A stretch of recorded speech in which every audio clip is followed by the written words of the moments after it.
This idea of starting at the bottom and working one's way up may appear to be sound, but the major objection to it is this.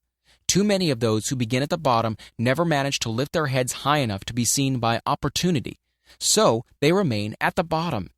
It should be remembered also that the outlook from the bottom is not so very bright or encouraging.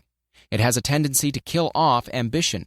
We call it getting into a rut, which means that we accept our fate because we form the habit of daily routine, a habit that finally becomes so strong we cease to throw it off. And that is another reason why it pays to start 1 or 2 steps above the bottom.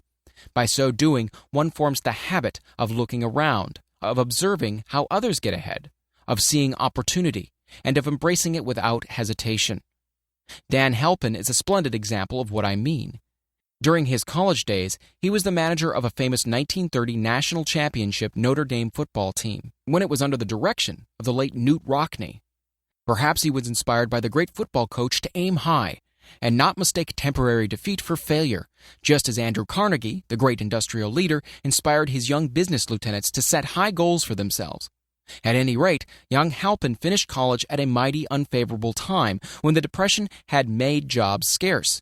So, after a fling at investment banking and motion pictures, he took the first opening with a potential future he could find, selling electrical hearing aids on a commission basis. Anyone could start in that sort of job, and Halpin knew it, but it was enough to open the door of opportunity to him. For almost 2 years he continued in a job not to his liking, and he would never have risen above that job if he had not done something about his dissatisfaction. He aimed at first at the job of assistant sales manager of this company, and got the job. That one step upward placed him high enough above the crowd to enable him to see still greater opportunity. Also, it placed him where opportunity could see him.